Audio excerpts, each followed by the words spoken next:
We shall now have a time of exhortation, which will be brought to us by Wennyei Konyak, DRC, Nagaland House, New Delhi. You may take your time, sir.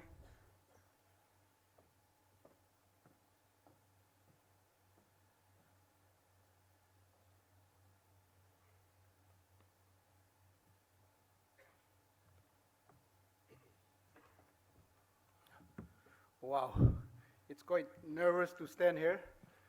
Good evening, ladies and gentlemen. I'm really so excited and I'm so happy to be in your midst today. And I really thank the NSUD office bearers for giving me this time and opportunity to exhort.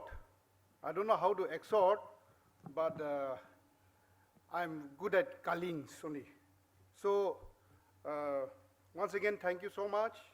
I really appreciate our resource persons from Nagaland, Uncle Nikito Iralu and Sister Dr. Lanu Sanglat Sidir for coming all the way from Nagaland and sharing their thoughts about how to go about the collective future of our generation, we the Nagas.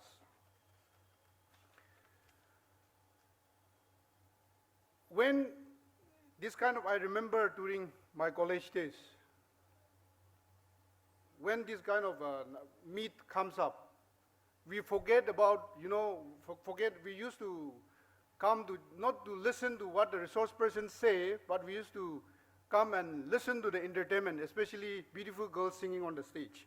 So I hope, but today when I see the atmosphere, it's not like that. Everybody is serious, and Uncle, I saw many of our audience here inclining the ears and listening to you. And I hope whatever the two resource persons have spoken, all of you have kept it in our own minds and heart, and I hope the future is bright for us.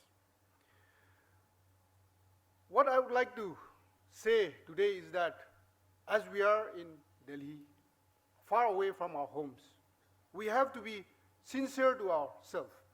We have to, be sincere to ourselves, and we have to have a positive attitude in whatever we do.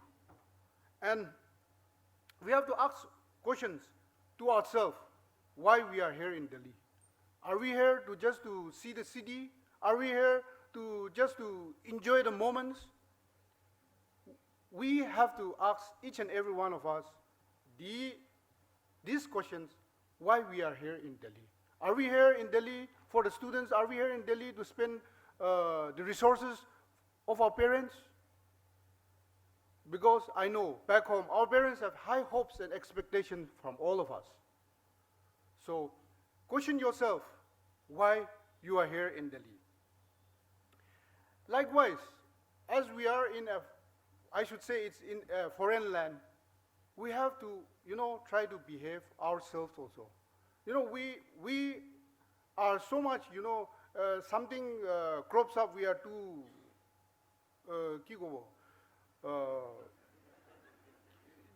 what do you say? Like that. And then we are good at giving negative comments. We have to, when we try to give comments, we have to try to think about, like the resource person have said, of the future consequences. So suddenly somebody says something and you comments, and that comments will ultimately will be a stumbling block for you also. So whatever you do, we have to think twice, not only twice, 3 times, 4 times, 5 times, and then we go, and then we proceed in whatever we do.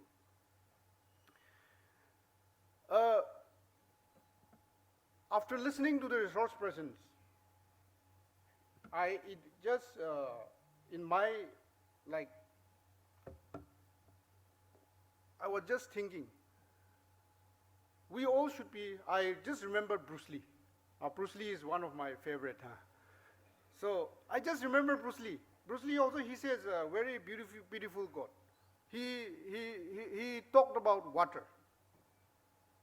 I just remember Bruce Lee, and we also should be like water, like making it way through all the cracks, we Nagas, we should make through like water, making ways to all cracks.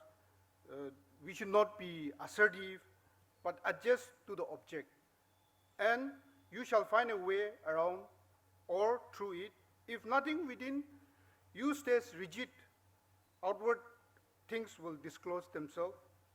We have to empty our minds. We have to be formless. We have to be shapeless like the water. If you put water in a cup, it becomes a cup. If you put water in a bottle, it becomes a bottle. So you put water in a bucket, it becomes a bucket. So if you put water in the teapot, it becomes a teapot. So we also should be, if you want our collective future to go forward, we all should be like water, adjusting to everything. So whatever our future takes, we have to adjust, because life is not a bed of roses. We have to, push through it so that our future is clear. Thank you so much, and my dear friends, be like water.